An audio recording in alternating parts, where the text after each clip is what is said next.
Hello दोस्तों, good evening, नमस्कार। आप सभी का एक बार जो है फिर से बहुत बहुत स्वागत है आप सभी के अपने यूट्यूब चैनल परीक्षा की शिक्षा में। आशा करते हो कि आप सभी अच्छे होंगे और आपकी जो तैयारी है बढ़िया तरीके से चल रही है। तो जो बच्चा क्लास में पहली बार है नए हैं उन सभी को बता दीजिए हमारे चैनल पे आपकी बीएड परीक्षा 2024 की जो आपकी तैयारी है रेगुलर बेसिस पे करवाई जाए। तो जिसे भी तैयारी पूरी करनी है चैनल को जो है सब्सक्राइब करके हमारे साथ जुड़ जाएंगे। उसके बगल जो बेल आइकन है उसको ऑन कर लेंगे। क्लास का समय देख लीजिए। जीके जीएस की जो क्लास है सुबह 10 बजे डेली आपको हमारे चैनल पे देखने को मिलती है। रीजनिंग की जो क्लास है दोपहर को 1 बजे, कला वर्ग की जो क्लास है शाम को 4 बजे, और जो हिंदी की क्लास आपको शाम को 7 बजे हमारे चैनल पर देखने को मिलती है। तो क्लासेस का जो शेड्यूल आप लोग याद करके रखेंगे, इसी टाइम पर क्लासेस से जुड़ना है, अपनी तैयारी को जो है पूरा और कंप्लीट करना है। ठीक है, क्लियर है इसके बारे में। इसके अलावा भी अगर आपका कोई डाउट है तो आप हमारे इंस्टाग्राम पर पूछ सकते हैं। परीक्षा की शिक्षा का इंस्टाग्राम का पेज है, नीचे डिस्क्रिप्शन आपसे इसका लिंक मिल जाएगा।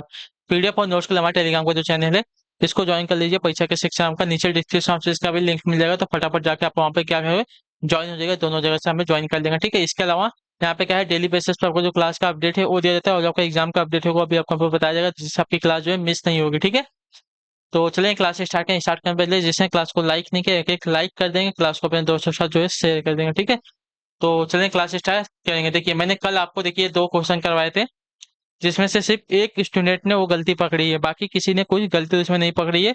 मोनिका, बहुत बढ़िया, आपने अच्छा काम किया है। देखिए मैंने आपको कल बताया था क्वेश्चन नंबर 17 में स सौ दिया गया था। इसका उच्चारण स्थान, उच्चारण स्थान मैंने आपको मूर्धा बताया था, लेकिन स का उच्चारण स्थान आपका यहाँ पे तालु आता है, मूर्धा नहीं आता है। तो आप लोग गलती नहीं पकड़ते हैं, इसका मतलब कि आप लोग तैयारी अच्छे से नहीं कर रहे। व का उच्चारण स्थान आपका मैंने गलत बताया था। ठीक है, व का उच्चारण स्थान भी आपको मैंने गलत बताया था। तो मैंने इसमें कंठोष बताया था, इसमें आपका दंत्योष्ठ आता है। ठीक है,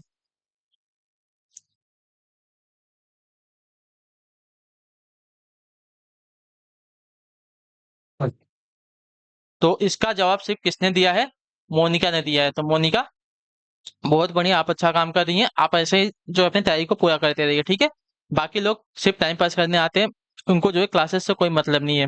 क्या गलत है क्या सही है उनसे उनको कोई मतलब नहीं होता है। ठीक है, तो मेरी तरफ से सॉरी कि मैंने आपको गलत बताया था, लेकिन आज जो है उसको सही कर लीजिए आप लोग। स का उच्चारण आपका तालु होता है, व का उच्चारण आपका दंत्योष्ठ होता है। ठीक है, क्लियर सभी को। मैं क्या है कल जल्दी जल्दी में था, इसकी वजह से मैंने उस पर ध्यान नहीं दिया, इसकी वजह से आपका गलत हो गया है। उसके लिए मैं आपको अपनी तरफ से सॉरी बोल रहा हूँ। अभी आज जो है उसको आप सही कर लीजिए। ठीक है, चलिए 51 नंबर। हिंदी की वर्तनी की उपभाषाएं क्या बताइए? हिंदी की कितनी उपभाषाएं हमसे पूछा। ठीक है, हिंदी की कितनी उपभाषाएं हैं, इसका राइट आंसर क्या हो जाएगा? तो हिंदी की कुल आपकी 5 उपभाषाएं याद रखिएगा, जो आपका दिया गया सी वाला विकल्प आपका राइट आंसर हो जाएगा। ठीक है, चलिए अगला क्वेश्चन देखते हैं। आपका 52 नंबर क्या देगा है? निम्नलिखित में कौन सा गजानन का प्रवाची है? गजानन यानी कि हाथी के मुंह वाला, यहाँ पे कौन हो जाएगा? तो गजानन का प्रवाची आपका लंबोदर हो जाएगा। ठीक है, गणेश भगवान के प्रवाची शब्द है गजानन और लंबोदर, दोनों के दोनों। ठीक है, याद रखिएगा। अगला क्वेश्चन देखते हैं आपका 53 नंबर। आत्मनिर्भरता का विलोम क्या होगा बताइए? निर्भरता का विलोम आपका क्या होता है? निर्भरता का विलोम आपका परजीवी होता है। आत्मनिर्भर यानी कि जो स्वयं के ऊपर निर्भर होता है। परजीवी जो कि दूसरों के ऊपर निर्भर होता है उसको कहते हैं। ठीक है,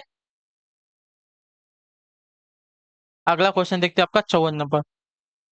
कायर का विलोम क्या होता है बताइए? कायर का विलोम क्या होता है?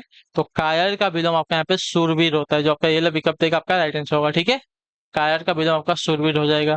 अगले क्वेश्चन बढ़े आपका देखिए 55 नंबर। बताने की कोशिश करेंगे, आपका राइट आंसर क्या हो जाएगा? राधा का प्राची कौन सा शब्द है बताइए? राधा का प्राची कौन सा शब्द है? तो राधा का प्राची शब्द अगर यहाँ पे देखने जाएंगे तो कौन सा हो जाएगा?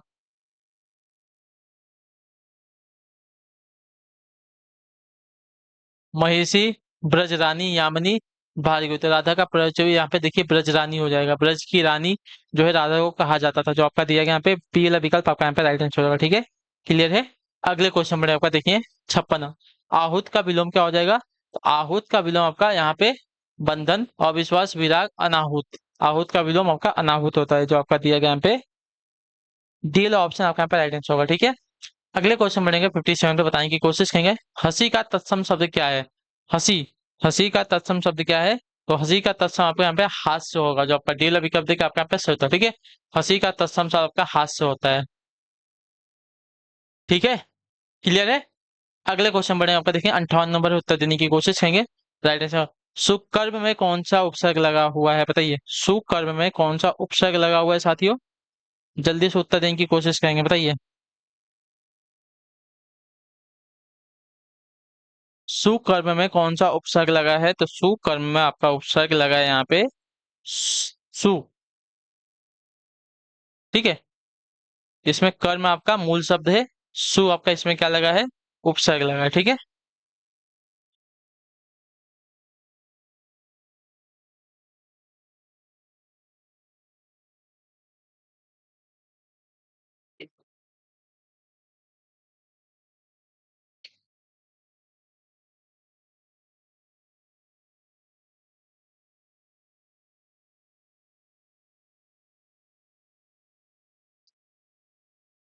चलिए अगला क्वेश्चन देखते हैं आपका 59 नंबर।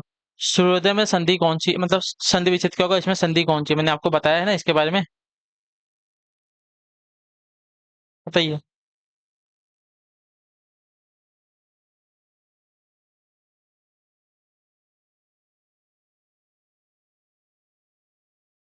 चलिए सूर्योदय में कौन सी संधि, सूर्योदय का संधि विच्छेद सूर्य प्लस उदय आपकी गुण संधि होती है, याद रखिएगा। ठीक है, सूर्योदय में आपकी गुण संधि होती है, इसका संधि विच्छेद आपका क्या दिया गया है? सूर्य प्लस उदय दिया गया है। ठीक है, अगले क्वेश्चन में आपको देखें 60 में, नीलांबर में कौन सा समास है, नीला है अंबर जो, तो नीलांबर में कौन सा समास है, तो नीलांबर में आपका समास हो जाएगा कौन सा, तो बहुब्रीहि समास हो जाएगा। यहाँ पे कृष्ण भगवान की बात होती है, तो यहाँ पे आपका हो जाएगा बहुब्रीहि समास। ठीक है, तीसरा पद प्रधान होता है। आवश्यकता से अधिक धन के त्याग को क्या कहते हैं, तो आवश्यकता से अधिक धन के त्याग का क्या अर्थ है, तो आवश्यकता से अधिक धन के त्याग को आपका सपरिग्रह कहते हैं। ठीक है, सपरिग्रह कहते हैं कि अपरिग्रह कहते हैं, आवश्यकता से अधिक धन के त्याग को क्या कहा जाता है, एक मिनट रुक जाइए। आवश्यकता से अधिक धन के त्याग का अर्थ क्या है, तो उसको अपरिग्रह कहते हैं। ठीक है, ठीक है, जो आपका दिया गया यहाँ पे बी वाला विकल्प आपका राइट आंसर होगा। ठीक है, क्लियर सभी को इसके बारे में। अगले क्वेश्चन बढ़ेंगे आपका, देखेंगे 62 नंबर, उत्तर देने की कोशिश करेंगे, आपका राइट आंसर। जीने के लिए उपन्यास के लेखक कौन, बताइए जीने के लिए उपन्यास के लेखक कौन है, तो जीने के लिए उपन्यास के लेखक आपका राहुल सांकृत्यानंद हो जाएंगे, जो आपका दिया गया यहाँ पे बी वाला विकल्प आपका राइट आंसर होगा। ठीक है, तो चलिए अगला क्वेश्चन देखते हैं आपका 63 नंबर। सही शब्द का चयन कीजिए। ठीक है, सही शब्द का हमको यहाँ पे चयन करना है। प्रख्यात प्रख्यात, प्रख्यात जो दी गई है वर्तनी आपकी सी वाली, इसकी वर्तनी आपकी शुद्ध है। ठीक है, प्रख्यात प्रख्यात प्रख्यात प्रख्यात प्रख्यात होता है। ठीक है, जबकि सी वाली वर्तनी दी गई आपके यहाँ पे शुद्ध है। 54 नंबर, उत्तर देने की कोशिश करेंगे, आपका आइडिया निम्नलिखित में से कौन सी रचना आपकी मैथिली सर गुप्त की नहीं है।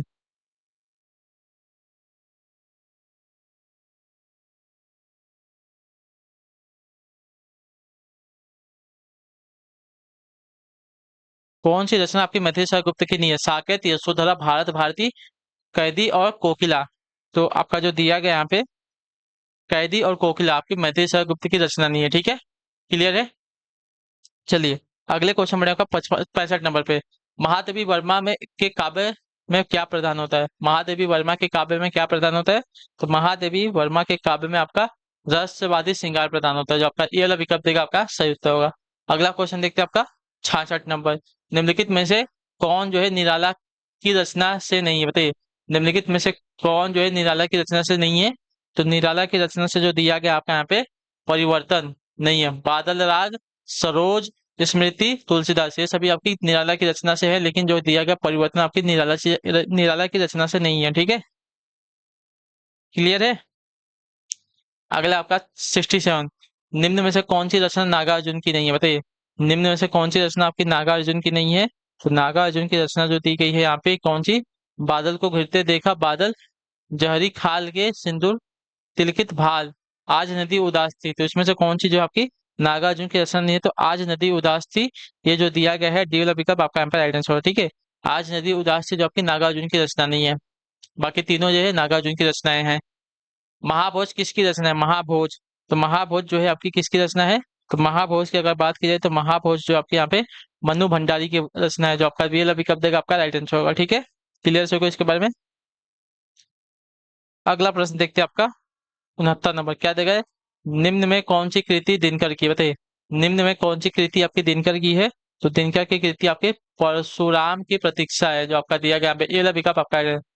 परशुराम की प्रतीक्षा जो है कृति दिनकर जी की है, तो जो आपका ये वाला विकल्प देगा 69 पे आपका राइट आंसर। अगले क्वेश्चन बढ़े ऊपर देखें 70 नंबर, बताने की कोशिश करेंगे। सही उत्तर रमेश गिर पड़ा। इस वाक्य में गिर पड़ा क्या है? तो गिर पड़ा आपकी क्या हो जाएगी? तो आपकी संयुक्त क्रिया, गिर और पड़ा दोनों एक साथ हुई है, जिसके बाद आपकी संयुक्त क्रिया हो जाएगी, जो आपका बीला विकल्प देगा आपका यहाँ पे 70 पे सही उत्तर हो जाएगा। गिर पड़ा संयुक्त क्रिया के अंतर्गत आ जाएगा। उत्पत्ति की दृष्टि से कौन सा जो है शब्द का भेद नहीं है? तत्सम तद्भव देशज तद्धित। तद्धित जो दिया गया आपका उत्पत्ति की दृष्टि से शब्द का भेद नहीं होता है। अगले क्वेश्चन बढ़ेंगे 72 पे, बताने की कोशिश करेंगे आपका राइट आंसर का। निर उपसर्ग से किस शब्द का निर्माण नहीं हुआ है?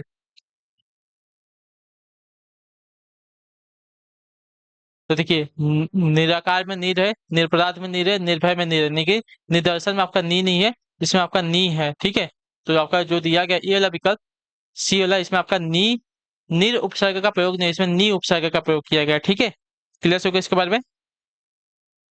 अगला आपका देखें 73 में, गृहागत में कौन सा समास? बताइए, गृहागत में कौन सा समास है?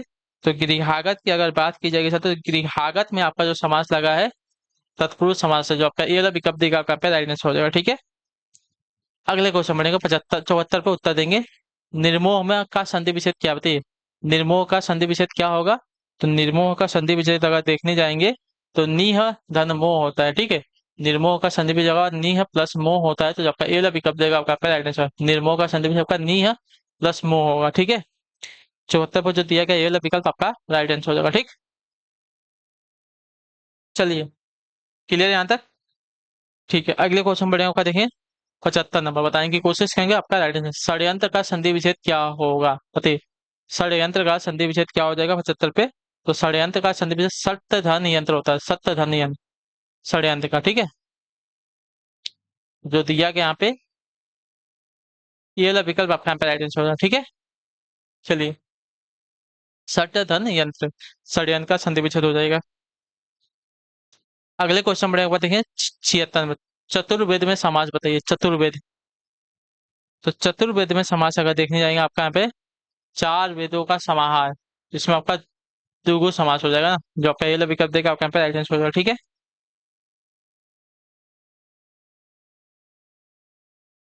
अगले क्वेश्चन बढ़ेंगे आपका देखिए 77 में, नाक कान में कौन सा समास है? नाक और कान, तो इसमें आपका द्वंद्व समास, दोनों को दोनों पद प्रधान हो जाएंगे, तो आपका बी विकल्प देगा आपका यहाँ पे राइट आंसर होगा। ठीक है, अगला क्वेश्चन देखिए 78 नंबर, उत्तर देने की कोशिश करेंगे। अनुनय विनय, अनुनय विनय से भी न पसीजना किस मुहावरे का अर्थ हो जाएगा? बताइए, अनुनय विनय से भी न पसीजना इनमें से किस मुहावरे का अर्थ हो जाएगा? यानी कि टस से मस न होना, इस मुहावरे का अर्थ होता है अनुनय विनय से भी न पसीजना, जो आपका दिया गया यहाँ पे सी विकल्प आपका राइट आंसर होगा। ठीक है, अगले क्वेश्चन बढ़ेंगे आपका 79 नंबर, उत्तर देने की कोशिश करेंगे साथियों। राइट आंसर, आविर्भाव का विलोम क्या होगा? तो आविर्भाव के विलोम की अगर बात की जाएगी, अनावर्तक अंतिम तिरोभाव और उद्गम दिया है, आविर्भाव का विलोम का तिरोभाव होता है, जो आपका सी ऑप्शन देगा आपका राइट आंसर हो जाएगा। अगला क्वेश्चन देखते हैं आपका 80 नंबर, सही वर्तनी वाला शब्द चुनिए। ठीक है,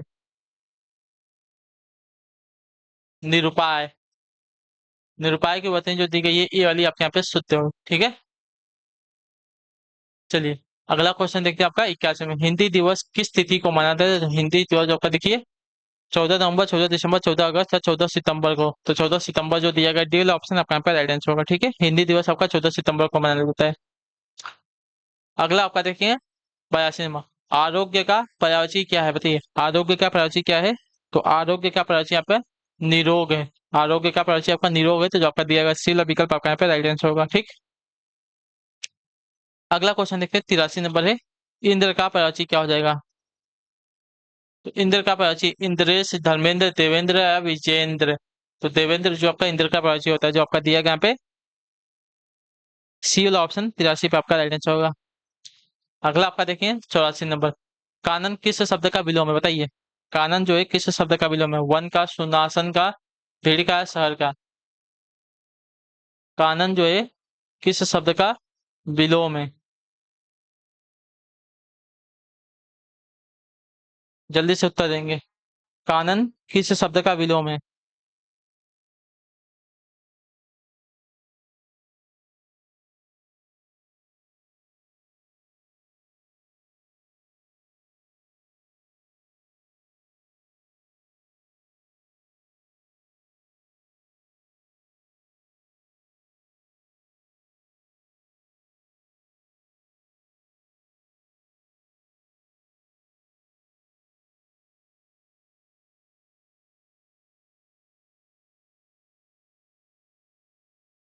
तो कानन जो आपका देखिए शहर का विलोम होता है, जो आपका दिया गया डी वाला विकल्प आपका यहाँ पे राइट आंसर होगा। ठीक है, क्लियर होगा इसके में। कानन जो है शहर शब्द का विलोम है। अगला क्वेश्चन देखा 85 में, कृतज्ञ इनमें से किसका विलोम है? तो कृतज्ञ जो आपका देखिए कृतज्ञ का विलोम होता है। कृतज्ञ और कृतज्ञ एक दूसरे के विलोम शब्द है। ठीक है, एक का अर्थ होता है जो उपकारों को मानता हो, और एक का अर्थ होता है जो उपकारों को नहीं मानता हो। अगला क्वेश्चन 86 नंबर, निम्नलिखित में से कौन सी रचना जो है धर्मवीर भारती की नहीं है? कौन सी रचना जो है धर्मवीर भारती की नहीं है? गुनाहों का देवता, कनुप्रिया, अंधा युग, ये सभी आपकी धर्मवीर भारती के। नाचो बहुत गोपाल, ये आपकी धर्मवीर भारती की रचना नहीं थी। तो आपका दिया गया डी वाला विकल्प 86 पे आपका राइट आंसर होगा। ठीक है, अगले क्वेश्चन बढ़ेंगे 87 में, लेखक में प्रत्यय कौन सा है?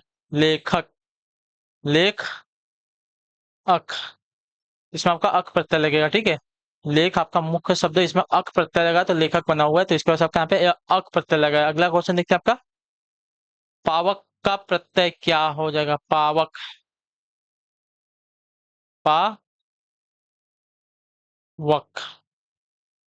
तो इसमें अक प्रत्यय लगा। ठीक है, अक आपका इसमें प्रत्यय लगा, शब्द के अर्थ में जो लगता है उसको प्रत्यय कहते हैं। राजश्री का संधि विच्छेद क्या हो जाएगा? तो राजश्री का संधि विच्छेद आपका राज ऋषि हो जाएगा। ठीक है, अभ्यर्थी में कौन सी संधि लगी बताइए? अभ्यर्थी में कौन सी संधि है? तो अभ्यर्थी में आपकी यड़ संधि लगी है। ठीक है, याद रखिएगा। अगले क्वेश्चन बढ़ेगा आपका, देखिए 93 नंबर है, निम्न में से कौन सा शब्द आपका तद्भव शब्द है? गृह है, तद्भव शब्द है ना, गृह, अग्नि, घर, घर आपका एक तद्भव शब्द है। ठीक है, अगले क्वेश्चन बढ़ेंगे 92 नंबर पर, बताने की कोशिश करेंगे व्याकरण दर्पण किसकी रचना थी? व्याकरण दर्पण जो है किसकी रचना है? तो व्याकरण दर्पण जो है रचना है किसकी? तो शिवपूजन सहाय की, जो आपका ये वाला विकल्प देगा आपका राइट आंसर। ठीक है, व्याकरण दर्पण जो है शिवपूजन सहाय की रचना है, तो आपका ए ऑप्शन देगा राइट आंसर होगा। अगला क्वेश्चन 93 नंबर, निम्न में से किस वाक्य में क्रिया विशेषण अशुद्ध रूप में प्रयुक्त हुई है? तो आपका राइट आंसर यहाँ पर हो जाएगा साथियों, मानसिक दास्ता सदा काल से चली आ रही है, इसमें जो है क्रिया विशेषण अशुद्ध रूप में प्रयोग की गई है। ठीक है, बाकी आप मेरी मदद करेंगे ना, ये आपकी सही है। वह न तो सोता है न तो खाता है, वह न सोता न खाता है, वह न सोता है न खाता है, वह धीरे धीरे चला जा रहा है, ये भी आपका शुद्ध है। सब कुत्ते एक साथ दौड़ रहे हैं, इस वाक्य में कौन सा विशेष? सब कुत्ते एक साथ दौड़ रहे हैं, तो सब की बात कर रहा है, तो इसमें आपका अनिश्चित संख्यावाचक विशेषण हो जाएगा। ठीक है, जो आपका ये वाला विकल्प देगा 94 पे आपका राइट आंसर होगा। ठीक है, अगला आपका 95 नंबर है, जिस संज्ञा के अनेक वस्तुओं अथवा प्राणियों के जिन संज्ञा से अनेक वस्तुओं अथवा प्राणियों के समूह का बोध होता है उन्हें क्या कहते हैं? तो उन्हें आपका जातिवाचक संज्ञा समूह संज्ञा कहते हैं, जो आपका दिया गया पे ये वाला विकल्प आपका राइट आंसर हो जाएगा। ठीक है,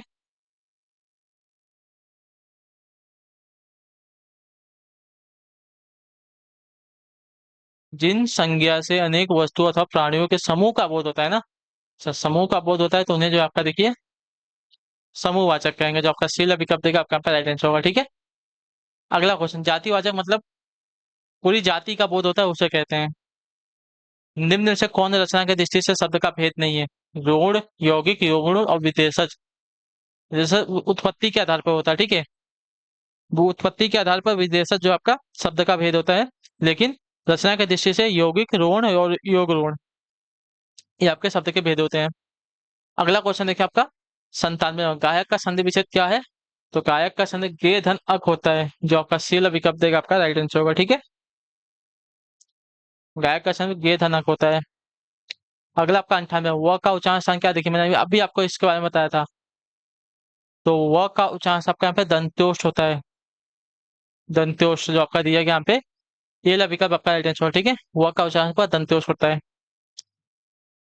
मैंने आपको बताया था अभी कल भी ये क्वेश्चन आया था, अमीर खुसरो की रचना किस बोली में बोली क्या है? अमीर खुसरो की रचनाएं किस बोली में रचित है? तो आपका राइट आंसर हो जाएगा खड़ी बोली में। अमीर खुसरो को जो है खड़ी बोली का जनक भी कहा जाता है, पिता कहा जाता है। लब्ध प्रतिष्ठित में समास कौन सा? बताइए, लब्ध प्रतिष्ठ में समास कौन सा? तो लब्ध प्रतिष्ठ में समास आपका जो दिया गया है बहुब्रीहि समास हो जाएगा, जो आपका दिया गया यहाँ पे डी विकल्प आपका राइट आंसर हो जाएगा। ठीक है, लब्ध प्रतिष्ठ में समास आपका बहुब्रीहि समास हो। ठीक है, तो इसी के साथ जो आपकी क्लास है आज की यहीं पे क्या होती है पूरी होती है। आई होप कि जो क्लास है अच्छी लगी क्लास को लाइक करेंगे, चैनल पर पहले तो चैनल को सब्सक्राइब, और हमें जो है कमेंट में अपने क्लास के बारे में जरूर देंगे। साथ ही क्लास कैसी लगी तो हम आपसे मिलते हैं आपकी अगली क्लास में। तब तक के लिए टाटा बाय बाय, जय हिंद, जय भारत। आपसे क्लास से जुड़ने के लिए बहुत बहुत ही धन्यवाद साथियों।